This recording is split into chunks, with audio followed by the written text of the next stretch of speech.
Hey guys, we're creators of habit. Everything that we do is a habit. It's waking up in the morning, moving our arms and legs, eating, showering, driving, using our phone, even stuff like procrastination is a habit. And the more we do something, the more we create that habit, the more that habit becomes an automatic habit. And there are good sides and there are bad sides to this. But before we dive in, don't forget to like and subscribe and hit that bell icon to be notified when I release a new video. So the bad side is that you can make something like procrastination a habit, because your brain and your subconscious, it doesn't care whether what you're doing is good or whether it's bad. It just knows that if you do something consistently, then it must be important. And it then goes to work to make that something, whatever it is, to make it something we can do without actually thinking about it. And that's because our brains are very resource efficient, and it wants to make anything that we do every day, it wants to make it as efficient as possible to where it frees up space to think about other stuff and do other things. However, the good side is that anything that you want to do, that you want to be in life, that you can make that thing a habit. It doesn't matter what it is.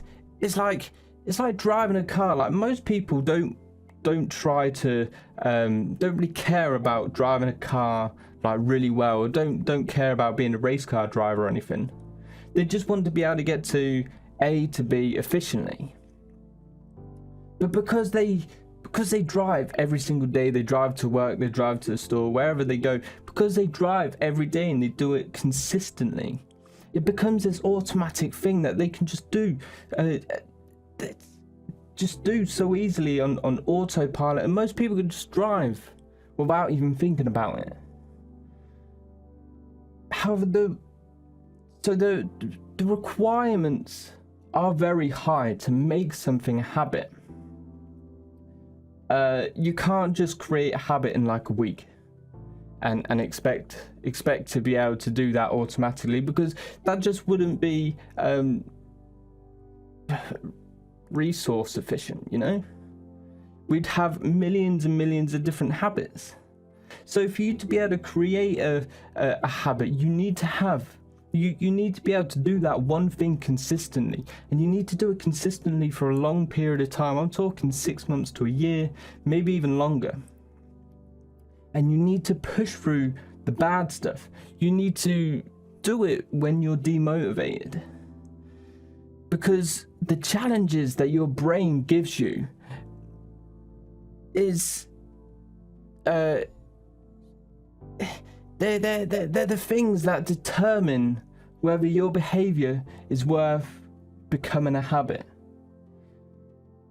So it's just a big challenge for your brain. It's deciding, is this worth becoming a habit? Am I going to have to do this through the good and the bad times? But if you do manage to succeed and you make that thing a habit, it can be so powerful.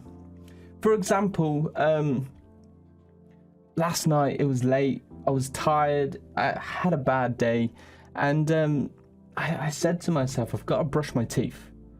And now, brushing my teeth's a habit that I've been doing for a couple of years now, and so that wasn't hard to do. Brushing my teeth I do twice a day. I've made that a habit. I haven't been flossing as long now. I've been flossing for,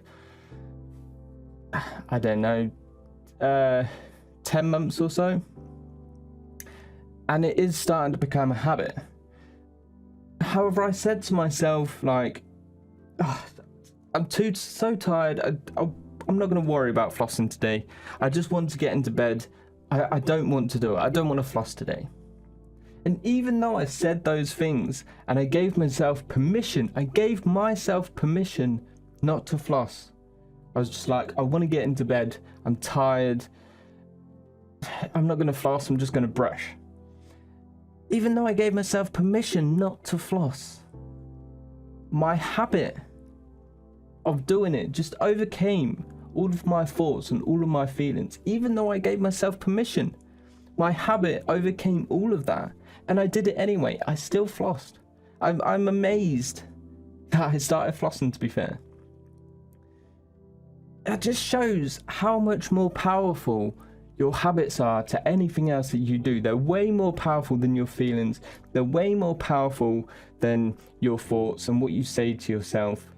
Like, I can brush my teeth now, and it doesn't matter how I feel, whether I'm tired, demotivated, don't want to do anything, ill, whatever. I still brush my teeth twice a day, every day, without fail. So your habits are so much more powerful than anything else. But you just have to be mindful when you want to create a new habit. And when you want to do something in life, because the requirements are high, and it's not easy to make something a habit. It's really not easy. I'm sure you know that. I'm sure everybody knows that. Because we've all tried to do habits. We've all tried to work out more, or eat less junk food, or do this, do that.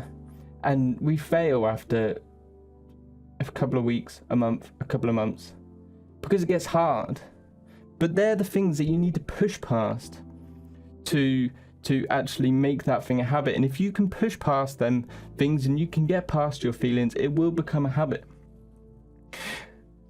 But if you know that it's going to be hard and the requirements are high, before you dive into that habit, before you start, you can plan for them kind of moments. You can plan for when the struggle really hits you, and you can prepare yourself. And if you do that, you'll have much more chance of being successful and pulling through and actually making that thing a habit. Because when you've made that a habit, it's so much easier and it's so powerful. And the way you can do that is stuff like you can do mini habits. This is one that I really like, mini habits. So you still do the habit, but you just do a much smaller version, which makes it a lot easier for you to start and a lot easier for you actually to do that. And that's what I did yesterday. I do push-ups, and I like to do my maximum every day. But there are some days, for example yesterday, where I didn't feel very good. I didn't want to do it. I was demotivated, I was tired, and I didn't want to do my push-ups. So I just said to myself, right, I only need to do one set. And I find that quite easy, and that's what I did. And doing that one set was better than not doing anything at all, because it still kept the habit up. Even though I didn't do my maximum, I still did the habit. And that's what I'm trying to get into more than anything. Same with these YouTube videos. I'm trying to do a YouTube video every day, 365 days for a year, because I want to make it a habit. And there was yesterday and the day before yesterday, both were quite hard days, quite tough days, and I didn't want to do a YouTube video.